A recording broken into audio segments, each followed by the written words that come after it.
안식을 기억하여 거룩하게 지키라. 이는 엿새 동안에 나 여호와가 하늘과 땅과 바다와 그 가운데 모든 것을 만들고 일곱째 날에 쉬었음이라. 그러므로 나 여호와가 안식일을 복되게 하여 그날을 거룩하게 하였느니라. 하나님은 영이시니 예배하는 자가 영과 진리로 예배할지니라. 아멘.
찬양 성부 성자 성령 성삼위일체께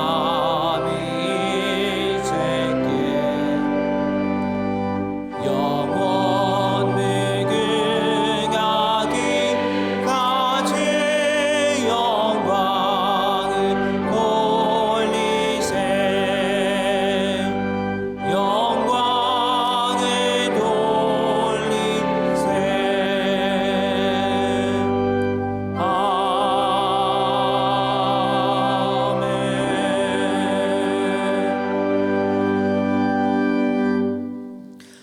다 같이 참회의 기도를 드리겠습니다. 거룩하신 주님, 저희는 하늘의 백성이면서도 땅의 영광을 쫓아 살아갑니다. 저희를 용서하시고 천국을 소망하는 거룩한 백성이 되게 하시옵소서. 이제는 하나님께 저희 각자의 죄를 참회하며 계속 기도드립니다.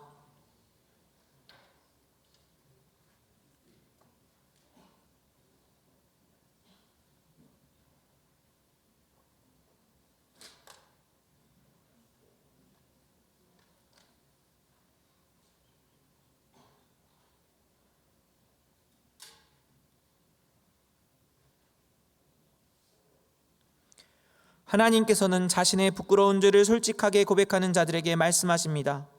너희가 과연 이 모든 악을 행하였으나 여호와를 따르는 데서 돌아서지 말고 오직 너희의 마음을 다하여 여호와를 섬기라. 여호와께서는 너희를 자기 백성으로 삼으신 것을 기뻐하셨으므로 여호와께서는 그의 크신 이름을 위해서라도 자기 백성을 버리지 아니하실 것이요. 이제 사도신경으로 저희의 신앙을 고백하오니 나는 전능하신 아버지 하나님 천지의 창조주를 믿습니다. 나는 그의 유일하신 아들 우리 주 예수 그리스도를 믿습니다. 그는 성령으로 잉태되어 동정녀 마리아에게서 나시고 본디오 빌라도에게 고난을 받아 십자가에 못 박혀 죽으시고 장사된 지 사흘 만에 죽은 자 가운데서 다시 살아나셨으며 하늘에 오르시어 전능하신 아버지 하나님 우편에 앉아 계시다가 거기로부터 살아있는 자와 죽은 자를 심판하러 오십니다. 나는 성령을 믿으며 거룩한 공교회와 성도의 교제와 죄를 용서받는 것과 몸의 부활과 영생을 믿습니다. 아멘. 자리에 앉으시기 바랍니다.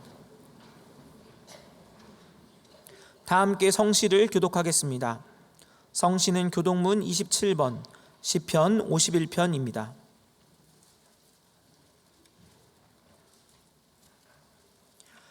하나님이여 주의 인자를 따라 내게 은혜를 베푸시며 나의 죄악을 말같게 씻으시며 나의 죄를 깨끗이 제하소서.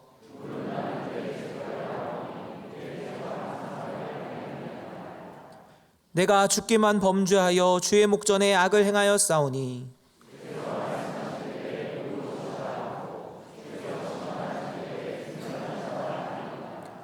내가 죄악 중에서 출생하였으며 우슬초로 나를 정결하게 하소서. 내가 정하리이다.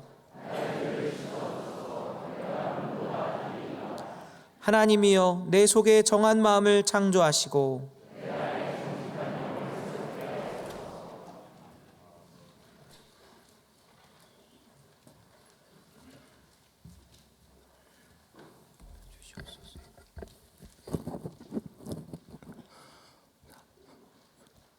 사랑과 은혜가 풍성하신 하나님 아버지, 은혜의 80년, 이제 거룩한 땅에서 비상하라는 표를 주제로 2025년 새해를 시작하게 하시고 첫 달 기도드림의 달로 정하여 신년 기도회와 특별 금요 기도회로 연초부터 깨어 기도할 수 있도록 인도하여 주시니 감사드립니다. 지난 주일 위 목사님의 설교 말씀과 같이 천국의 소망을 두고 나아가는 천국 백성으로서의 삶을 살아가야 함에도 불구하고 이 세상에 안주하고자 현실의 눈을 돌리는 어리석고 연약한 우리들의 잘못을 용서하여 주시옵소서.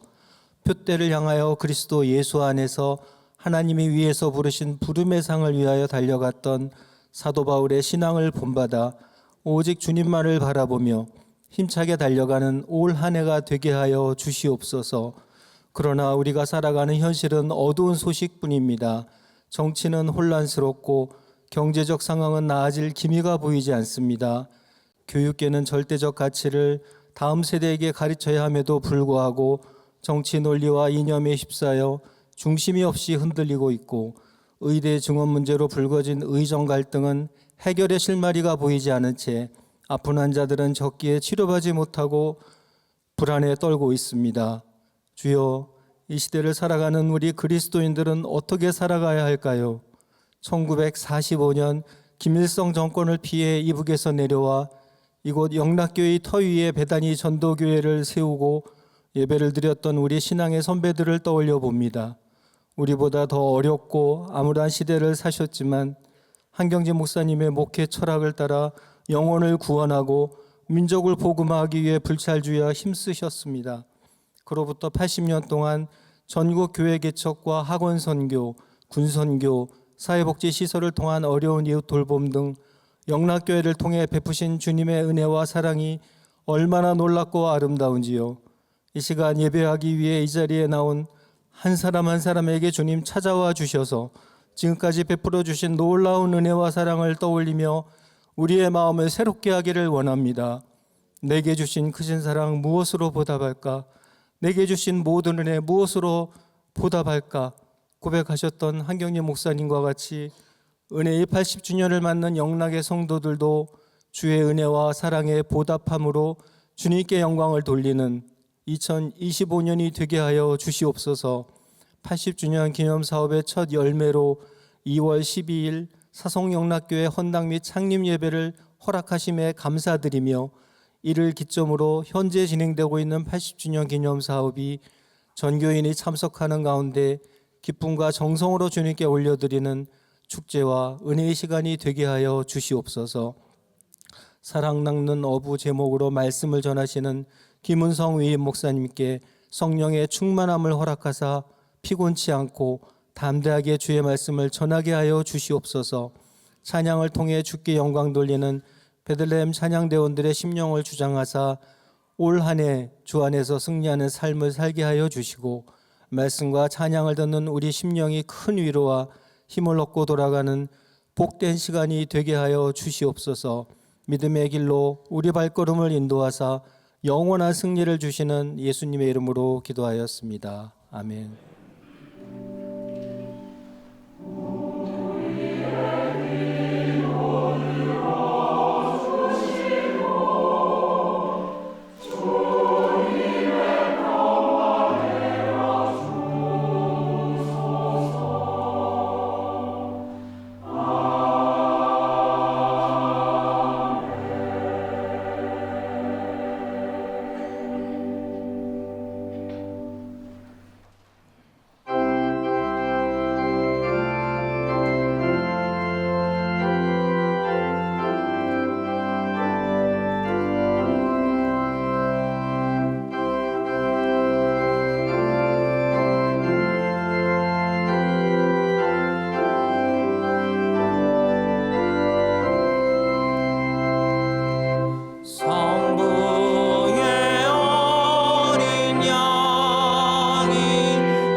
진이 벗겨지사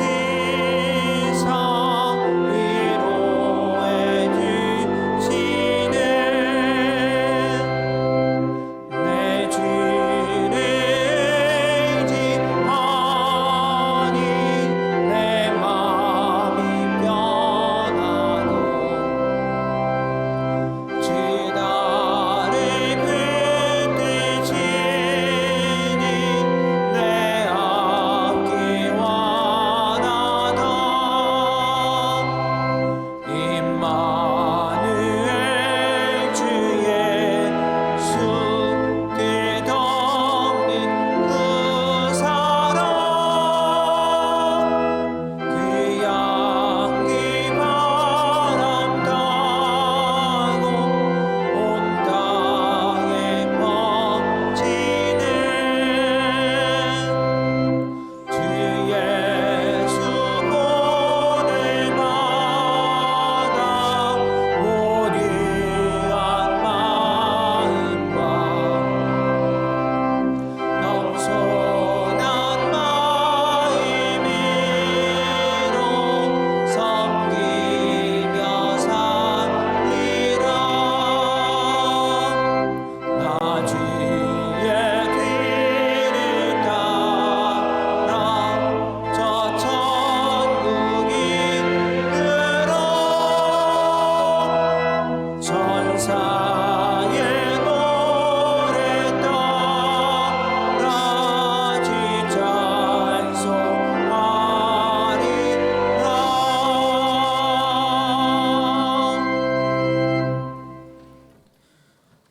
오늘 저희에게 주시는 하나님의 말씀은 신약성경 마태복음 4장 17절부터 20절까지의 말씀입니다.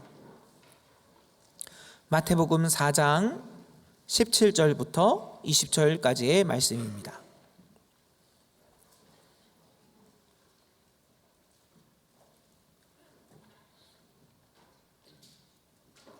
하나님의 말씀을 봉독합니다.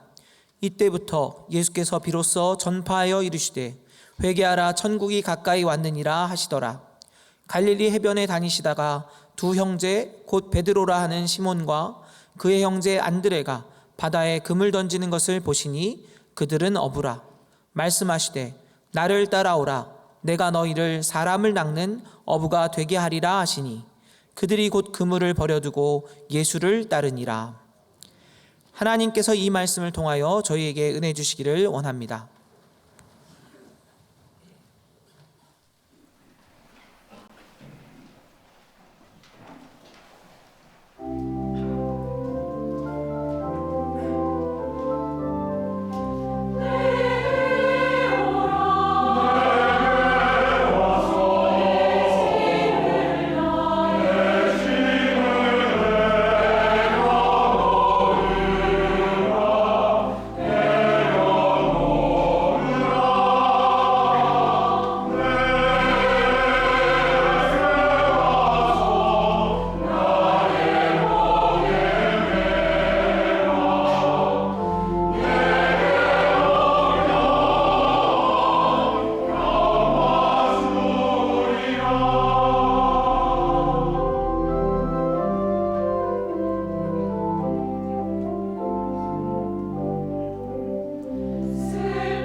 예수님께서는 수고하고 무거운 짐진 자들을 내게로 오라 이렇게 부르셨습니다. 이 주간에 새로운 달 2월을 맞이하게 되고 또 음력으로는 새해를 맞이하게 되는데 언제나 우리의 무거운 짐을 지고 주님께로 나가서 주님의 쉬게 하시는 가운데 복된 나날을 살게 되기를 바랍니다. 우리 성도님들의 가정에 하나님의 평안을 기원합니다. 오늘 관심 있으신 분은 주보를 미리 받으셔서 설교 제목을 읽으시고 이게 오타가 났구나 생각을 하는 분도 계실지 모르겠어요. 사람 낚는 어부인데 웬 사랑 낚는 어부냐, 받침이 틀렸어 생각을 하신 분도 계실 거예요. 그런데 일부러 사랑 낚는 어부라고 한 겁니다. 우리가 이 마태복음 4장의 말씀을 오늘까지 3주째 반복해서 읽고 있는데 여러분 이 말씀을 통해서 오늘의 제목을 한번 우리 마음에 새길 수 있었으면 좋겠습니다. 우리나라 최초의 목사님 7분이 탄생한 것은 1907년입니다. 그 가운데 길선주 목사님이 계십니다. 길선주 목사님에 관해서 할 말이 참 많지만 이 시간에 한 가지만 말씀드린다면 목사님은 말년에 시력을 거의 잃으셨는데 그 이전에 요한계시록을 얼마나 많이 읽고 암기하셨는지 흔히들 10,000번 읽으셨다 이렇게 말하고 토시까지 정확하게 다 암송하셨다고 합니다. 제 아버님 얘기를 들어보면 아버님이 젊으셨을 때 길선주 목사님 요한계시록 강해하는데 종종 가시곤 했는데 이제 그때는 성경을 가지지 못한 사람들이 많았던 때이기 때문에 목사님께서 장절을 말씀하면서 누군가에게 일어나서 읽으라고 시킨다고 합니다. 그러면 그 사람이 일어나서 큰 소리로 성경을 봉독하는데 나머지 회중들은 그 말씀을 듣는 것이죠. 그런데 그 읽는 사람이 실수를 해서 글자를 틀리게 읽으면 목사님은 앞도 보지 못하시면서도 그 틀리게 읽었다고 똑바로 읽어라 이렇게 하셨다고 합니다. 눈 뜬 사람보다 눈 감으신 분이 더 정확하게 성경을 암송하고 계셨던 것이죠. 그런데 여러분 왜 길 목사님께서는 하필이면 66권 많은 말씀 가운데서 그 요한계시록에 그토록 집중하셨을까요? 그에 관해서 여러 가지 의견들이 있습니다. 1919년 3월 1일은 우리 민족이 3.1 만세 운동을 했던 날이죠. 엄청난 사람들이 쏟아져 나와서 대한독립 만세를 외쳤습니다. 그 3.1 만세 운동이 끝난 다음에 그에 대한 평가가 엇갈리게 되었는데 어떤 사람은 비포항 무저항 그 비폭력 무저항의 방식으로 우리가 얼마나 자유를 갈망하고 독립을 기다리고 있는지 그리고 우리가 얼마나 인류애를 가진 우수한 민족인지를 온 세상 앞에 알렸기 때문에 그 자체로서 성공한 것이라고 평가하는 사람이 있었던가 하면 또 일부에서는 실제로 독립을 얻어야 그게 성공한 것인데 여전히 일제 치하에서 억눌리고 있으니까 만세운동은 실패한 것이라고 생각하는 사람들도 있었습니다. 그래서 그 실패라고 규정한 사람들 중에 일부는 만세나 불러가지고는 희망이 없다고 생각하면서 우리도 총을 들어야 된다. 그래서 무력 항쟁을 해야 된다고 생각하였습니다. 그런데 여러분 그 무기를 누가 대줄까요? 그 무기와 관련해서 연관된 세력은 스탈린의 소련 공산당이고 모택동의 중국 공산당이었습니다. 그래서 그쪽으로 연결된 사람들은 불행하게도 이 땅에 조선 사회주의 세력이 되었고 조선 공산당이 태동하게 됩니다. 이게 나중에 계속 내려가다가 6.25 전쟁이 일어나는 그 중에 원인 중에 하나가 되는 것을 우리가 알고 있는 것이죠. 어쨌든 이런 민족의 비극 가운데서 3.1 만세운동이 끝난 다음에 우리 한국교회 성도들도 굉장히 허탈감에 빠지게 되었습니다. 그래서 만세를 불렀지만 얻은 게 아무것도 없다고 생각을 한 사람들은 이 세상에 대해서 희망을 버리게 되었습니다. 이 세상에서는 희망이 없나 보다 절망하게 된 것이죠. 그러면서 이 땅에 대해서 절망한 나머지 그들이 기다렸던 것은 다가오는 다음 세상이었습니다. 주님께서 어서 빨리 재림하셔서 이 땅에 천국을 이루시면 좋겠다 이렇게 갈망하게 되었는데, 그래서 1920년대 30년대 우리 한국교회 안에는 굉장히 종말론적인 종말의 의식이 강해지면서 천국을 기다리는 마음이 대단히 간절하게 되었습니다. 그래서 길 목사님께서 요한계시록 강해를 하게 되면 많은 청중이 몰려들었고 천국을 사모하는 마음이 굉장했었다고 합니다. 여러분, 우리는 그동안의 말씀을 통해서 예수님께서 메시아로서 이 땅에 외치신 첫 말씀은 회개하라 천국이 가까이 왔느니라, 바로 이 말씀인 것을 그동안 생각해 왔습니다. 예수님께서 메시아로서 무수한 말씀을 외치시는데 이 말씀은 예수님의 메시아로서의 모든 말씀의 서론에 해당하는 것이고, 그 서론 속에 그분이 이 땅에 왜 오셨는지 그 목적이 들어있다고 그랬습니다. 그래서 서론 속에 결론이 있다는 말씀을 드리면서 제자들 얘기를 했는데, 제자들은 천국을 위해서 오신 예수님, 그 예수님을 따르면서도 땅에서의 부귀영화를 추구하다 보니까 이게 엇갈려서 3년이나 예수님을 따라다닌 모든 것이 헛수고가 되었다 하는 것을 지난 주일에 우리가 나눈 바가 있습니다. 성도 여러분, 예수님은 우리에게 이 땅에서 성공하고 성취하는 법을 가르치려고 오신 것이 아니라 예수님의 목적은 천국을 주는 데 있었다는 사실을 꼭 기억하시고 천국을 바라보면서 하나님을 경외하고 인생을 살아가게 되시기를 바랍니다. 천국이 주님이 오신 목적이었어요. 자, 그런데 이런 얘기를 계속하면 어떤 이들은 이렇게 말씀하면서 비판하는 분도 있어요. 어차피 예수님을 잘 믿으면 때가 되면 다 천국에 들어가게 될 거다.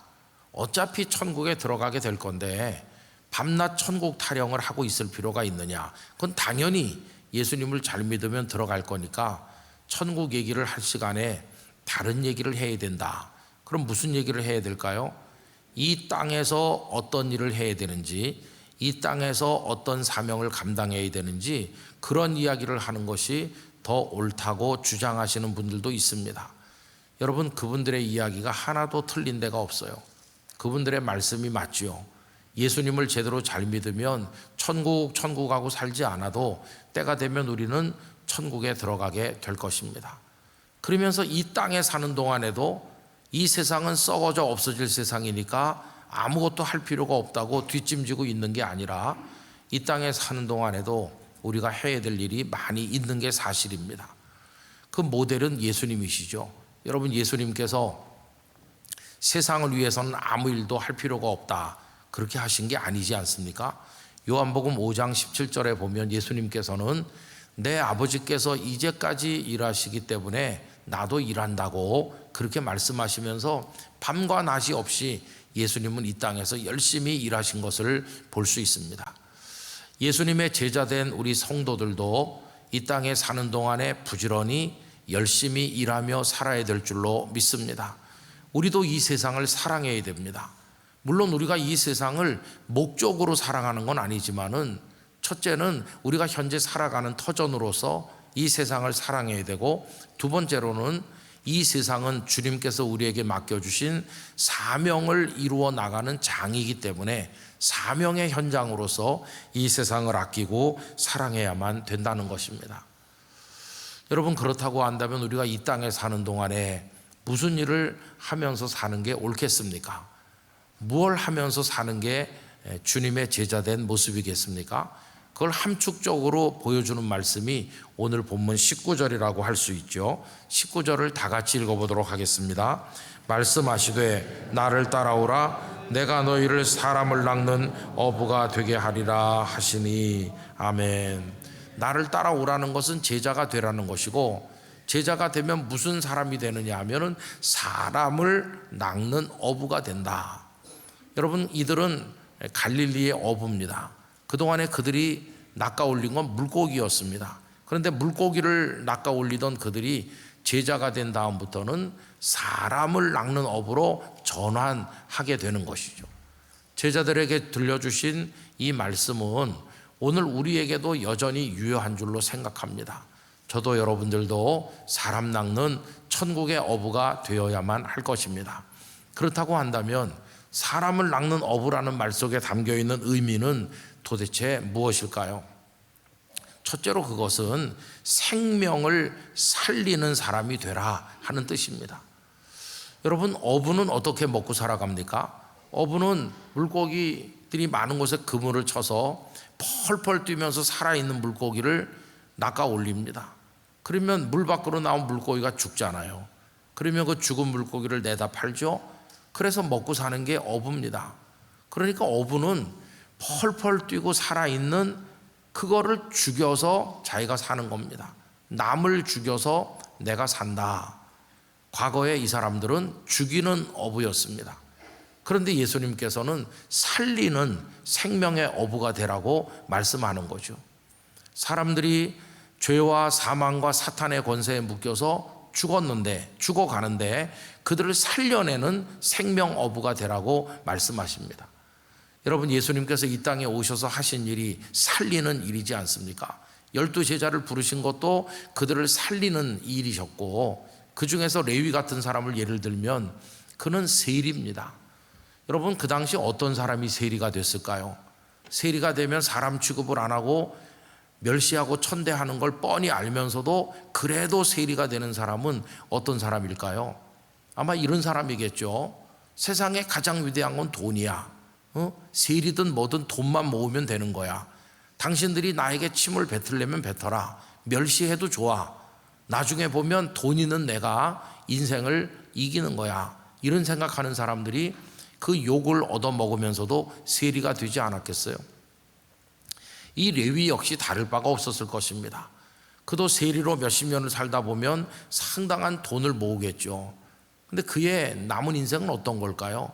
그 돈이 채워주지 못하는 인생의 공허 앞에서 몸부림치면서 돈으로 해결되지 못하는 게 많은 걸 알게 됐을 때 자신이 잘못 살았다고 탄식하면서 그 돈을 끌어안고 멸망으로 떨어지는 거, 이게 불보듯 뻔한 그의 남은 인생 아닙니까? 그게 바로 죽어가는 불쌍한 생명이죠. 그런데 예수님께서 그의 인생을 강력하게 노크하시면서 문을 활짝 열어 젖히시고 레위의 인생 속으로 들어가셔서 돈이 채워줄 수 없는 진정으로 사는 새로운 방법이 있음을, 그 생명의 위대함을 예수님께서 알려주셨을 때, 그때 레위의 눈이 확 떠지면서 자신이 생각했던 인생이 잘못된 것임을 알고 모든 걸 다 내려놓고 예수님을 따라 나서게 되질 않았습니까? 그래서 그는 사는 사람이 된 겁니다. 예수님은 그를 살리셨어요. 그리고 그에게 마태라고 하는 또 하나의 이름이 있었는데, 그 마태의 이름으로 마태복음을 기록해서 오고 오는 모든 사람들로 하여금 우리의 예수님이 어떤 말씀하셨고 어떻게 사셨는지를 읽도록 해주니까 그가 얼마나 훌륭한 일을 했는가를 우리가 알게 되는 거죠. 여러분, 이게 예수님의 살리시는 역사였습니다. 예수님은 우리처럼 아스팔트가 깔린 길을 자동차를 타고 다니고 그러지 않으셨겠죠. 낡은 샌들을 신으시고 그 발에는 먼지가 덮이고 상처가 난 굳은 살이 많이 박힌 발이었겠죠. 근데 그 예수님의 발길이 닿는 데마다 사람이 살아 일어나는 역사가 나타난 것입니다. 병든 자가 병 고침을 받았고 귀신 들린 자가 온전케 되고 심지어는 죽었던 자가 살아서 일어나는 게 예수님의 살리는 역사였습니다. 예수님의 행렬은 살리는 행렬이고 이 세상의 행렬들은 죽음의 행렬인데, 어느 날 이 두 행렬이 나인 성문 앞에서 만났습니다. 나인 성의 과부 아들이 죽어서 그 시체를 떠매고 사람들이 나오는데 예수님의 행렬과 딱 마주친 것이죠. 그때 예수님께서 청년아 일어나라 이렇게 말씀하시는 순간 죽었던 청년이 살아 일어남으로써 예수님께서 생명을 살리러 오셨다는 걸 온 세상에 보여주게 된 것이었어요. 여러분, 예수님은 그렇게 살리는 어부의 모델이 되신 것이었어요. 그런데 이제 그 사명을 제자들에게 넘겨주시는 겁니다. 최후의 만찬을 잡수시던 그날 밤 예수님은 대야의 물을 떠다가 제자들의 발을 어루만지면서 한 사람 한 사람 그 발을 씻기셨습니다. 내 발을 대신해라. 너의 발로 내 발을 대신해라. 내일이 되면 내 발에는 못이 박히고 피가 흘려서 내가 너희들을 구속할 것이니 너희들은 구원받은 내 제자가 되어서 이제는 내가 밟아야 될 곳을 너희들이 밟고 너희들의 입술이 나의 입술이 되어서 사람들에게 생명의 복음을 전하고 그들을 생명으로 초청하고 생명을 나누어 주는 너희들도 생명의 행렬을 만들어서 이 세상 온천하에 다니면서 생명을 살려라, 이 사명을 제자들에게 주신 것이었어요. 여러분, 그러므로 오늘 우리가 예수님을 믿는 제자가 됐다는 것은 우리 모두에게도 생명을 살려낼 사명을 주셨다는 것을 알 수 있습니다. 이 땅에 살아가는 동안에 성도가 힘써야 될 일은 무엇인가? 이것은 생명을 살리는 일인 줄로 믿습니다. 그래서 복음 전도 열심히 하고 사람들에게 예수 그리스도의 생명을 소개하는 일을 최선을 다해서 감당하는 우리 모두가 돼야만 할 것입니다. 두 번째로, 이 사람 낚는 어부가 된다는 말 속에 들어있는 것은 오늘 설교 제목 그대로 사랑을 낚아올리는 어부가 돼야 된다 하는 뜻이 그 속에 있습니다. 여러분, 참 똑같은 말인데 어감이 다른 게 있어요. 물고기를 두고 얘기해 보면은 우리 물고기 낚으러 갈까 하는 말하고 물고기 잡으러 갈까 이렇게 말하면 여러분 뭐 어감이 다르세요? 똑같죠? 물고기 낚으러 가자든가 물고기 잡으러 가자든가 그게 그 말이고 똑같습니다. 근데 물고기가 아니고 그 자리에다 사람을 갖다 놓으면 영 달라져요. 사람 낚는 어부 될래요? 그럼 우리 그리스도인들은 아멘해요. 근데 사람 잡으러 갈래요? 그러면은 끔찍하게 생각돼요. 여러분, 그거는 참 끔찍한 말이에요. 저놈이 사람 잡네? 이 말은 무슨 말입니까? 아무 잘못도 없는 선량한 사람한테 뭘 덮어 씌워가지고 억울하게 만들고 화나게 만들고 손해보게 만들면 그게 사람 잡는 거거든요. 사람을 잡는 건 사람을 죽이는 겁니다. 근데 아까 이 제자들이 어부일 때 펄펄 살아있는 물고기를 죽여서 자기가 살았잖아요. 그것처럼 이 세상에는 사람을 잡아서 자기가 살고 사람을 죽여서 자기가 사는 이상한 먹이사슬이 존재하고 있습니다. 베들레헴의 갓난아기들을 죽이라고 헤롯이 군대를 보냈는데 헤롯의 군대가 손에 든 그 칼은 사람을 죽이고 사람을 잡는 칼이죠. 근데 그때 이후로 지금까지도 이 세상에는 사람을 잡는 이들이 많이 있어요. 악하고 악한 세력이 얼마나 많은지 몰라요. 근데 예수님은 사람을 잡으라 이렇게 말씀하지 않고 사람을 낚으라고. 그러면 여러분, 물고기를 낚으려면 뭐가 있어야 됩니까? 미끼가 있어야 되잖아요. 미끼를 물속에 담그고 있으면 물고기를 낚을 수 있는데 사람을 낚는 것도 미끼가 있어야 돼요. 그런데 뭘 미끼로 써야 되는가? 예수님은 그 모델이십니다. 예수님은 당신 자신을 미끼로 사용하셨어요. 당신을 미끼로 삼아 날 물어라 하시는 거예요. 그래서 십자가에 달려서 죽으셨어요. 사랑의 미끼가 되신 것이에요. 정반대가 되셨어요. 세상의 어부들은 살아있는 물고기를 죽여서 자기가 사는데 예수님은 반대로 자신을 죽이셔서 남을 살리는, 당신이 죽어서 남을 살리는 이 십자가의 신비를 우리에게 보여주신 것이에요. 당신을 사랑의 미끼로 던진 것이죠. 여러분, 예수님께서 한 번도 존재한 적이 없었던 내가 죽어서 너를 살린다, 이 엄청난 사랑을 보여주신 이후로 예수님의 사랑에 감동한 사람들 중에 지금까지도 자신을 사랑의 미끼로 던져서 천국의 백성을 낚아올려 주님을 기쁘시게 하려고 헌신하는 이들이 많이 계셨고 지금도 많이 있습니다. 그분들 덕택에 복음이 전 세계로 퍼져나가게 된 것이죠. 어떤 젊은 전도사님이 기도했습니다. 하나님, 저를 이제 어디 보내셔서 일하게 하실 텐데 저는 기왕이면 주님을 많이 사랑해야만 일할 수 있는 그런 곳으로 가길 원합니다. 주님을 많이 사랑하는 사람만이 감당할 수 있는 그런 곳으로 저를 보내주세요. 이렇게 기도했는데 그분이 가게 된 것은 예배당도 없는, 예수 믿는 사람이 한 사람도 없는 첩첩산중 두메산골의 어떤 마을이었어요. 제법 사람들은 좀 살았는데 교회는 없는 곳이죠. 거기 방 한 칸을 허름한 걸 얻어가지고 살면서 사람들에게 인사하고 다녔다고 합니다.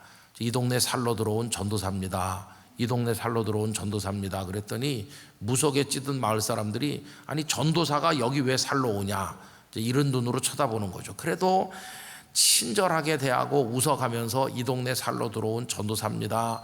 저기서 예배를 드립니다. 이렇게 했는데 냉담하기가 이를 데가 없고 적대적이었다고 합니다. 그래서 이 전도사님이 방법을 바꿨어요. 아, 이렇게 사람들을 불러가지고는 안 되겠구나. 이제 내가 가야 되겠구나. 그래가지고는 사람들에게 만나면 저를 쓰십시오. 낮이든 밤이든 저를 불러서 무슨 일이든 시키면 제가 여러분들의 머슴처럼 일할 테니까 하여튼 뭐든지 좋으니까 뭐 낮이도 좋고 밤도 좋고 아무 때나 좋습니다. 뭐든지 저를 불러서 편하게 쓰십시오. 이렇게 자신을 던지기 시작했는데 처음에는 그래도 반응이 없더니 좀 지나니까 한 명 한 명 찾아와서 그래도 되느냐고 그러면서 뭘 부탁하더래요. 근데 어떤 분들은 밭에 가서 김을 매야 되는데 일할 사람이 없다고, 그래서 이분이 가서 풀도 뽑아보지도 않은 사람이 가서 남의 김 매는 것도 도와주기도 하고, 지붕을 잇는다고 그래서 그 몸을 가지고 지붕에 오르내리기도 하고, 그리고 뭐 험한 일도 하고, 병원 가는 노인 있으면 낡은 봉고차에 모시고 그 병원에까지 갔다 오기도 하고, 이 집에 아들 같기도 하고 저 집에 손자 같기도 하고, 동네 머슴처럼 그렇게 자신을 온전히 던져가지고 그렇게 계속해서 했다는 거예요. 가끔씩 아니 내가 전도사 돼가지고 지금 무슨 짓을 하는 거야? 계속 이래도 되는 걸까? 이런 회의도 들었지만은 나를 던지면 사랑으로 그들을 낚아 올릴 수 있을 줄 믿습니다. 그런 믿음을 가지고 계속 그 일을 했더니 사람들의 마음이 조금씩 누그러지기 시작했는데, 그 중에서도 가장 완고하고 가장 핍박을 많이 하는 그 몇 가정이 있는데 그 사람들은 도대체가 먹히지 않는 거죠. 그런데 그렇게 지나던 어느 날 한밤중에 깊이 잠이 들었는데 전화가 왔다는 거예요. 그래갖고 놀래서 깨서 받아보니까 가장 적대시하던 어느 가정에서 전화가 왔는데 그 집 새며느리가 아기를 낳게 됐는데 그 병원에 좀 가자는 거예요. 아마 그 집은 자존심이 상해서 전도사에겐 절대로 도움을 요청하지 말자 이랬지만 그 깡시골에 차가 없으니까 갑자기 어떡합니까? 그래서 자존심 다 내려놓고 이 전도사 신세를 지기로 한 거예요. 전도사님이 담요 하나를 가지고 가서 그 산모를 태우고 덮어가지고 가족들과 함께 이제 병원으로 캄캄한 밤길을 달리는 거죠. 근데 여러분 이게 웬일입니까? 병원에 한 반쯤 갔는데 봉고차 안에서 아기를 낳는 거예요.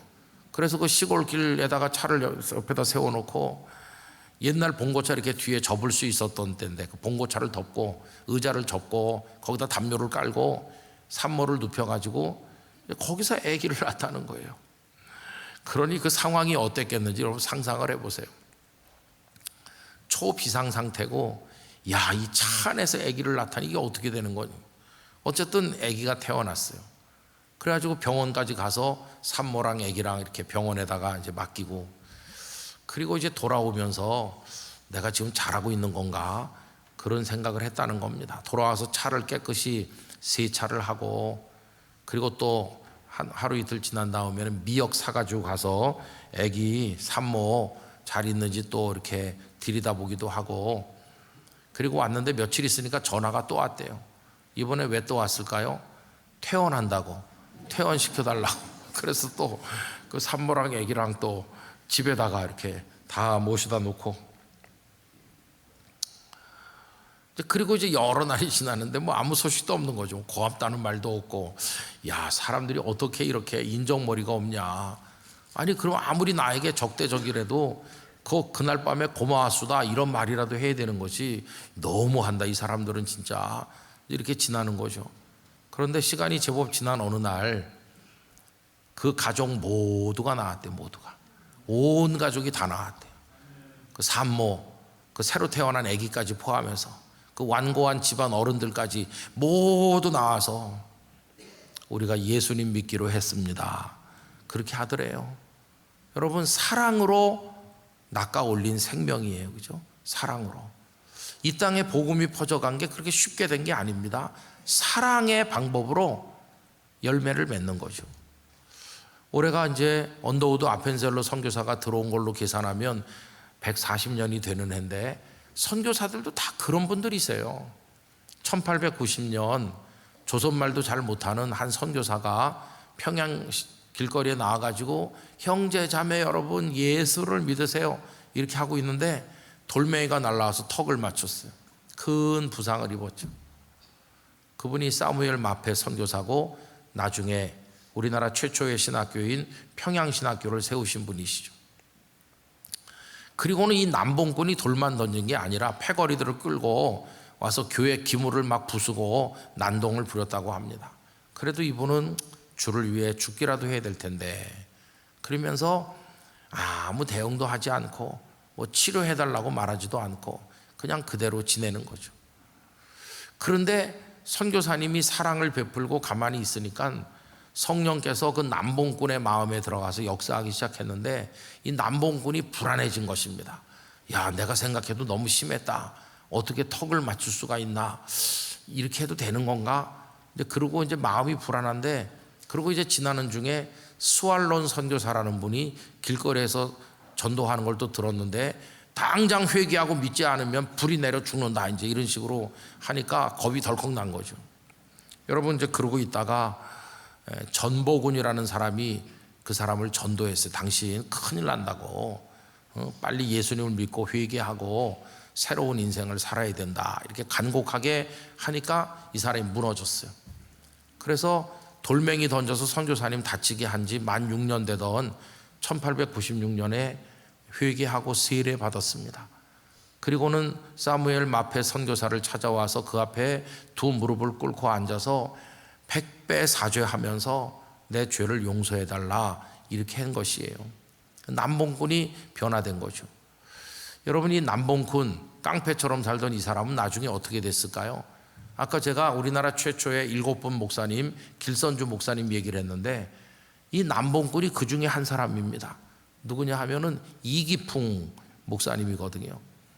여러분 이분은 그렇게 변화된 다음에 나는 제주도에 가서 하겠다. 여러분 제주도는 백길이 그때 험했기 때문에 해외 가는 걸로 인정해서 이기풍 선교사라고 그랬는데 그 멀미를 하면서 그 파도를 헤치고 제주도까지 가서 제주도민을 위해서 자신을 사랑의 미끼로 던지는 거죠.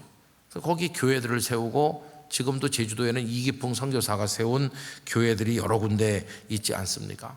사랑으로 사람을 낚는 거 이게 바로 성도가 이 땅에서 해야 되는 일이죠. 여러분 이 세상은 다 헛된 겁니다. 왕후 장상들이 누렸던 부귀 영화도 다 지나가고 대단한 석학의 명성도 뭐 이런저런 대단한 일도 이 세상이 사라지듯이 다 사라지는 겁니다. 그래서 이 세상에 목적을 두면 안 된다는 겁니다. 영원한 것은 아무것도 이 세상엔 없으니까요. 그런데 사랑으로 사람을 낚는 이 일만은 영원으로 이어져서 천국에서 우리에게 상급이 될 줄로 믿습니다. 이건 사라지지 않는 일이에요. 그래서 너무너무 귀한 일이라는 걸 우리가 기억해야 됩니다.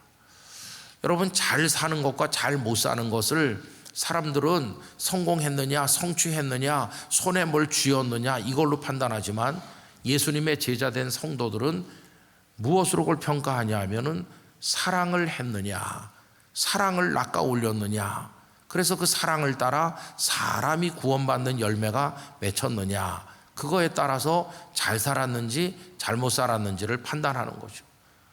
오늘도 누구에겐가 진심으로 사랑을 베풀고 사랑하는 마음으로 예수님의 생명의 복음을 나누었다면 오늘 나는 잘 사는 하루죠. 경제적으로 손해를 봤다 할지라도 오늘 나는 잘 사는 하루고 반대로 내가 원하는 걸 다 손에 얻은 것 같아도 오늘 사랑에 실패했고 남의 마음을 아프게 하고 잘못됐다면 그건 잘 못 사는 것이죠. 그래서 성도는 잘 살고 못 사는 것의 기준이 그 사랑의 여부에 있다 하는 것을 우리가 생각해야만 된다는 겁니다. 근데 여러분 이렇게 사랑으로 이 땅에 사는 동안에 살자 이렇게 말하면 어떤 분들은 또 거기 반론을 제기하기도 해요. 아니 사랑 가지고 되느냐고 말하는 이도 많아요. 아까 말씀드린 것처럼 3.1 만세 운동이 실패라고 생각하는 이들 중에는 총을 들어야 된다 이렇게 생각하는 사람도 있었잖아요. 그러나 어떤 이들은 끝까지 기다리면서 하나님이 심판하시고 하나님이 역사하실 때가 있을 줄 믿고 참고 기다려야지 우리까지 폭력을 쓰면 안 됩니다. 또 이렇게 말하는 사람도 있었어요. 이거는 현실주의적인 차원에서 의견이 분분한 내용입니다. 근데 우리 가정에서나 직장에서나 어디서나 우리가 어디까지 비폭력으로 사랑으로 나가야 되는지가 좀 혼란스러울 때가 있죠. 여러분, 그때 우리의 해답은 예수님이시라고 생각합니다. 예수님은 어떻게 하셨나? 예수님께서는 가야바 법정에서 빌라도에게로, 빌라도에게서 헤롯에게로, 헤롯에서 또다시 빌라도에게로 끌려다니시면서 얻어맞고 침뱉음 당하고 많은 수욕을 겪으시고, 그리고 마지막에는 십자가에 달려 죽기까지 하셨잖아요. 억울해도 가장 억울한 분이 예수님이시고, 대응을 해도 가장 강력하게 대응할 수 있는 전능자가 예수님이시잖아요. 그럼 그때 예수님은 어떻게 하셨나요? 예수님은 아무 대응을 하지 않으셨어요. 그 모습을 털 깎는 자 앞에 잠잠한 양 같다고 표현했어요.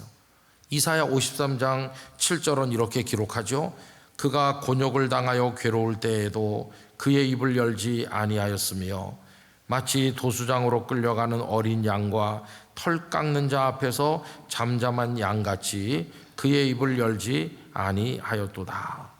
도수장, 도사라는 곳으로 죽이려고 끌고 가는데도 가만히 있는 양처럼, 털 깎는 자 앞에 잠잠한 양처럼 예수님은 조용히 대응하지 않으셨다는 거예요.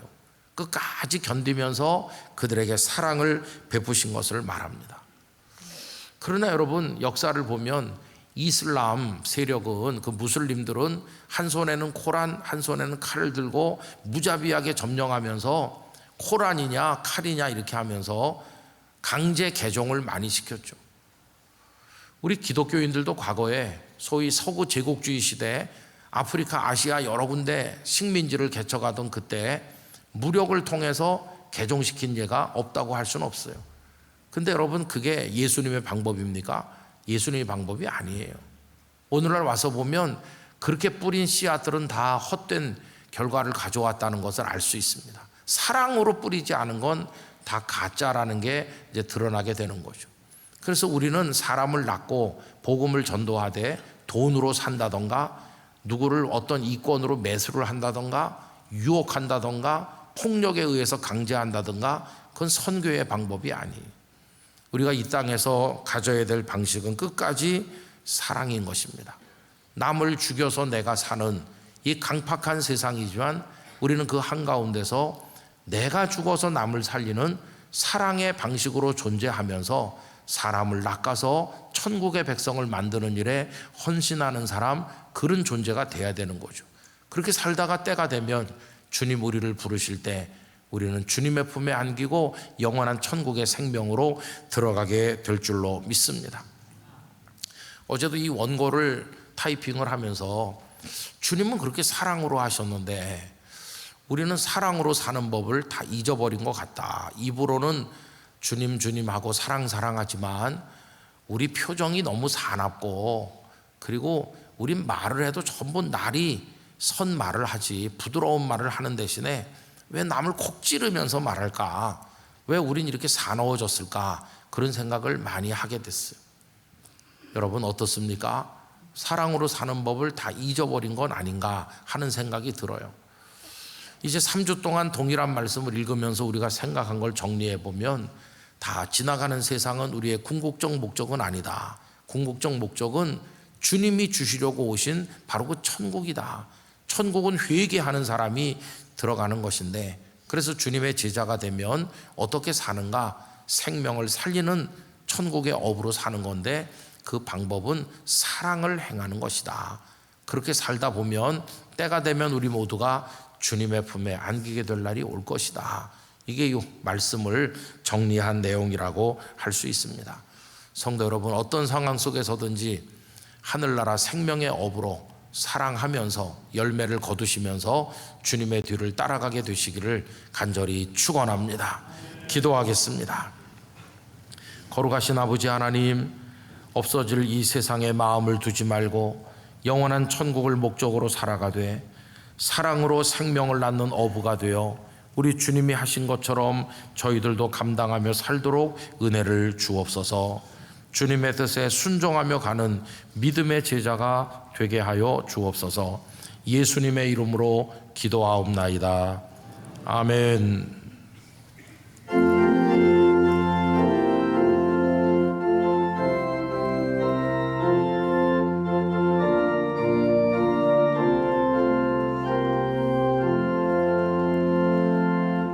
예수 따라가며 복음 순종하면 우리 행할 길 완하겠네. 주를 의지하며 순종하는 자를 주가 늘 함께 하시리라. 의지하고 순종하는 길은 예수 안에 즐겁고 복된 길이로다. 해를 당하거나 우리 고생할 때 주가 위로해 주시겠네. 주를 의지하며 순종하는 자를 주가 안위해 주시리라. 의지하고 순종하는 길은 예수 안에 즐겁고 복된 길이로다. 남의 짐을 지고 슬픔 위로하면 주가 상급을 주시겠네. 주를 의지하며 순종하는 자를 항상 복 내려 주시리라. 의지하고 순종하는 길은 예수 안에 즐겁고 복된 길이로다. 우리 받은 것을 주께 다 드리면 우리 기쁨이 넘치겠네. 주를 의지하며 순종하는 자를 은혜 풍성케 하시리라. 의지하고 순종하는 길은 즐겁고 복된 길이로다. 주를 힘입어서 말씀 잘 배우고 주를 모시고 살아가세. 주를 의지하며 항상 순종하면 주가 사랑해 주시리라. 의지하고 순종하는 길은 예수 안에 즐겁고 복된 길이로다.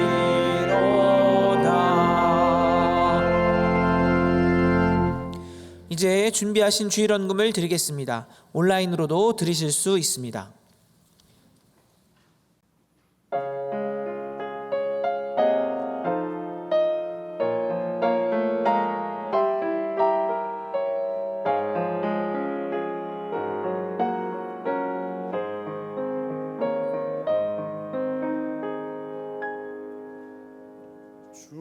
주님을 의지하며 주께 맡기어라.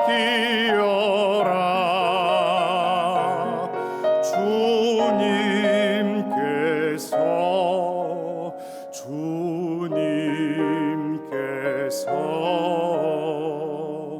너의 곁에 계시니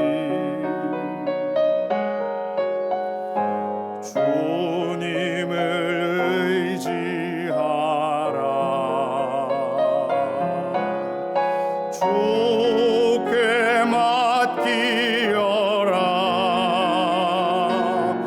내 모든 짐을 가볍게 하시리. 주를 의지하라.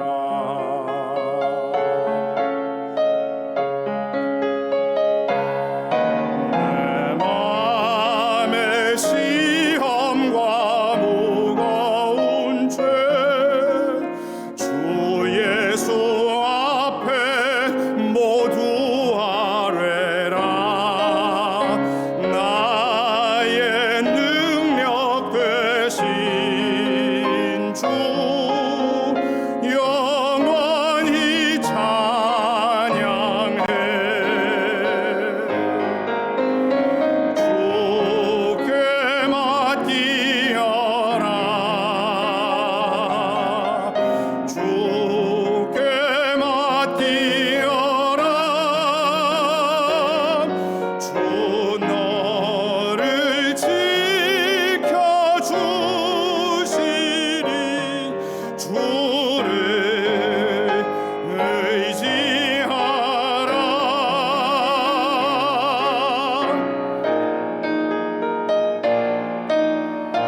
주께 맡기어라. 주께 맡기어라. 주 너를 지켜주시리. 주를 의지하라. 주 너를 지켜주시리. 주 너를 지키시리.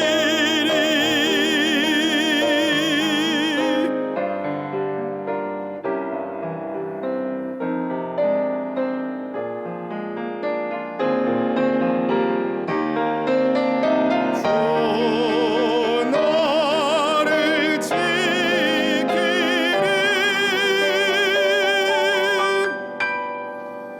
늘 지켜주시리.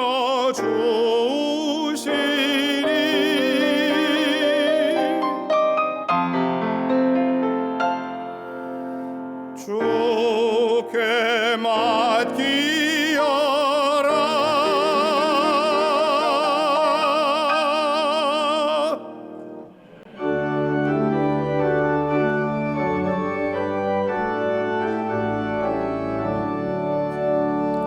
내게 있는 모든 것을 아낌없이 드리네. 사랑하고 의지하며 지만 따라 살리라. 짓게 드리네. 짓게 드리네. 사랑하는 거주 앞에 몸을 드리네.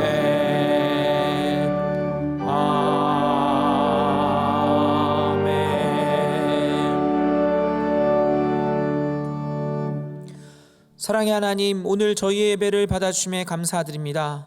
오늘 말씀처럼 저희가 예수님의 사랑으로 충만하여 주의 사랑으로 이 땅을 살아가게 하옵소서. 오늘 저희가 주님께 드리는 예물과 함께 저희의 마음도 올려드리기 원합니다. 그 무엇보다 주님을 사랑하며 그 사랑으로 사람 닦는 업으로 살게 하옵소서. 이 시간 올려드리는 모든 예물을 주의 뜻대로 사용하사 하나님의 나라가 또 주님의 뜻이 이 땅 가운데 이루어지게 하옵소서. 모든 말씀 우리 구주 예수 그리스도의 이름으로 봉헌기도 드립니다. 아멘. 자리에 앉으시기 바랍니다. 새가족 여러분을 주님의 이름으로 환영합니다. 봉사관 1층 새가족 접수처에서 등록을 도와드립니다. 또는 교회 홈페이지에서 새가족 등록이 가능합니다. 세례 입교식이 3월 2일 주일 찬양 예배 시 본당에서 있습니다. 이를 위한 교육은 2월 2일부터 23일 주일까지 4주간 봉사관 지하 예배실에서 진행되며 접수는 각 교구 전도사가 받습니다. 다음 주일 찬양 예배 시 성찬식이 있습니다. 기도로 준비하시기 바랍니다. 2월 1일 토요일 오전 6시 30분 영락가족 특별 새벽기도회가 있습니다. 많이 참여하셔서 기도로 시작하는 한 달 되시기 바랍니다. 설날 모범리 식서를 본당 입구 봉사관 1층 로비 50주년 기념관 안내데스크 및 행정처에서 배부하고 있으며 교회 홈페이지에서도 다운받을 수 있습니다. 한경직 복음학교 캠프 과정을 개강합니다. 홈페이지에 게시된 배너 또는 주보에 게시된 QR코드를 통해 신청하실 수 있습니다. 오늘은 사회봉사 주일입니다. 봉사금을 본당 주변 모금함과 온라인으로 모금합니다. 별세자 소식입니다. 강석으로 양천교구 56구역 고인옥 은퇴권사님이 별세하셨습니다. 1월 27일 월요일 오전 7시 서울 성묘병원 장례식장에서 장례식이 있습니다. 성동 광진교구 2구역 강희달 집사님이 별세하셨습니다. 고인은 최윤주 권사님의 남편이 되십니다. 1월 27일 월요일 오전 7시 30분 서울 아산병원 장례식장에서 장례식이 있습니다. 슬픔을 당하신 유가족들에게 하나님의 위로가 함께 하시길 바랍니다. 이 시간 함께 암송할 1월 말씀은 구약성경 창세기 1장 1절입니다. 태초에 하나님이 이렇게 시작합니다. 다 함께 암송합니다. 태초에 하나님이 천지를 창조하시니라. 창세기 1장 1절 말씀. 아멘. 다 같이 일어나셔서 앞뒤 좌우에 계신 분들과 인사 나누겠습니다. 예수님의 사랑이 모든 것을 이깁니다.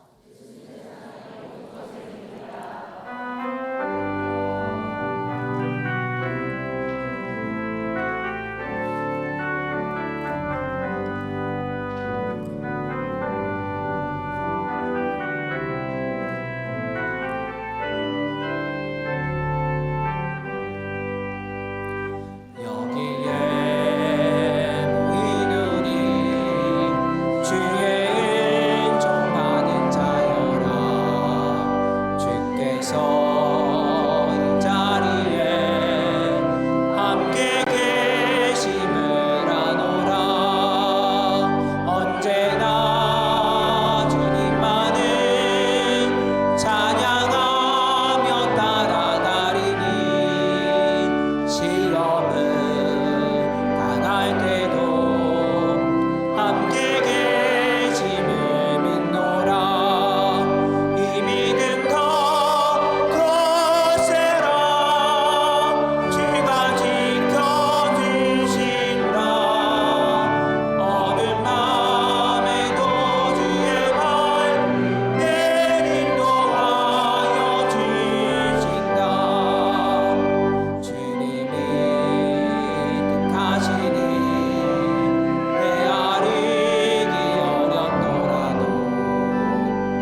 생명의 구주 예수 그리스도의 은혜와 만복의 근원 되신 하나님의 사랑과 성령님의 임재 교통하심이 지치고 피곤한 인생길에서 눈물로 하나님 앞에 기도하면서 그래도 포기하지 않고 예수님의 뒤를 따라 사랑으로 사람을 낚는 생명의 어부가 되기를 바라는 모든 성도 중에, 그리고 그 삶의 터전 가운데 선교사님들과 그 사역지에, 그리고 북한의 동포들, 특별히 지하교회 성도들에게, 그리고 대한민국의 어려움 당하는 이들 가운데 지금부터 영원까지 함께 하시기를 축원하옵나이다.